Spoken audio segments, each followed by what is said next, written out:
Hey, good people, it's Carmen. It is Saturday. Listen. All right, this is going to be super quick, but there's a couple things I got to shoot off because, gotta get out. Listen, I was praying this morning, and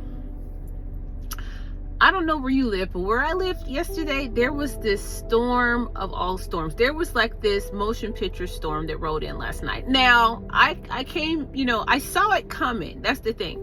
Like, you could literally see this black veil coming from the east, west, whatever it was coming from, okay? And it was like moving in. I was like, oh, let me stop real quick because, I'm not going to go back out, baby.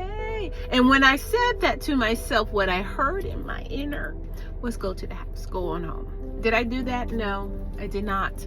I went in to get whatever I thought I had to have in that moment.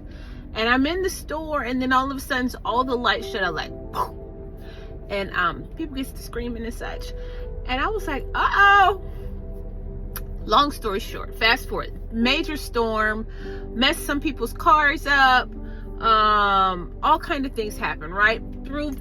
Pull furniture all over the place. I mean, this storm wanted to win, full strength wind. But it was really bad. But by the grace of God, I haven't heard of anybody like losing a life or anything like that. It might have been some property damage. But anyway, I get up this morning and I have a time of prayer. I assess the damage and such.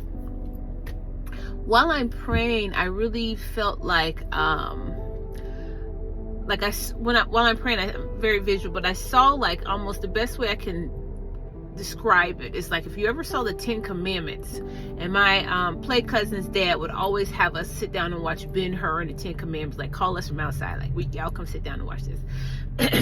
But there was a scene where Moses lifts up the rod, and the Red Sea parts, right? And then there's dry ground, and it goes up like, who knows, however many feet, and then the people are able to cross through on dry ground. Of course, when Pharaoh and his army come, the waters rescind, right?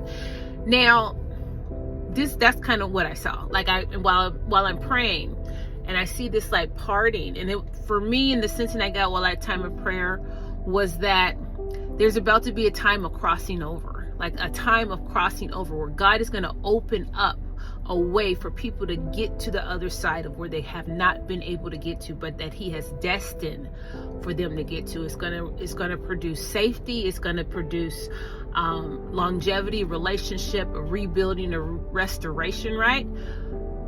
But it's not to say that the enemy's still not in pursuit.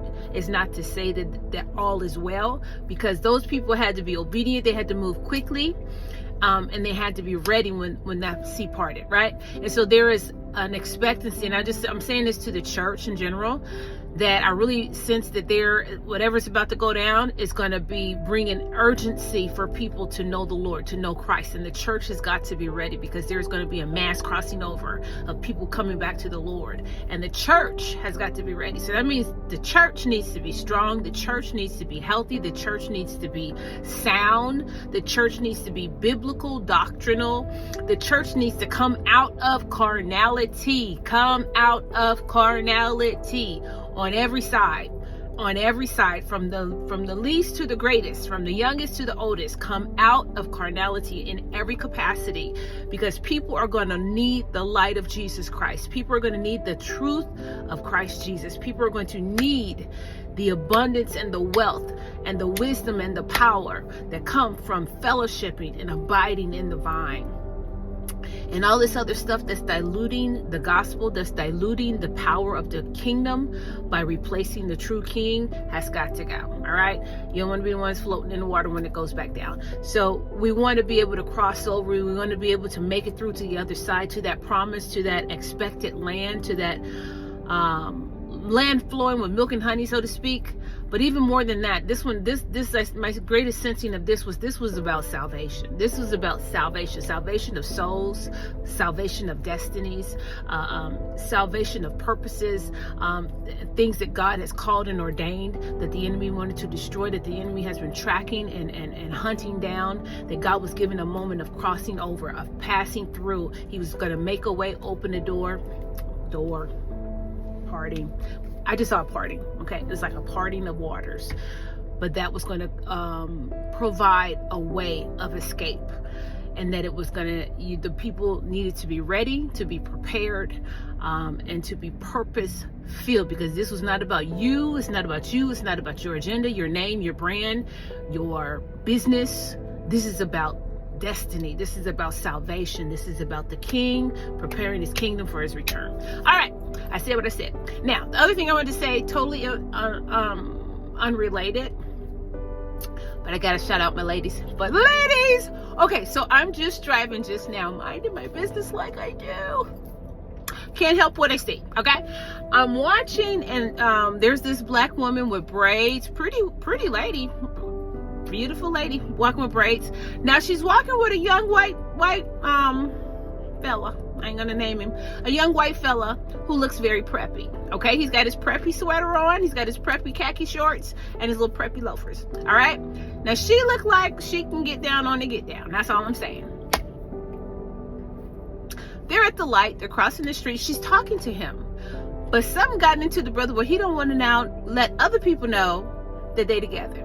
This is just what I'm picking up, right? And so she looks surprised, like we was just, when we just in the conversation. But he starts taking steps back from her as they're crossing the street. And she keeps looking back like, you with me? We still together? He steps back, walks slower. I was like, oh my goodness, is this going down right now? And you could just see her body posturing shift. And then they get a little bit further, because at this time I'm invested. I need to know how the story ends, okay?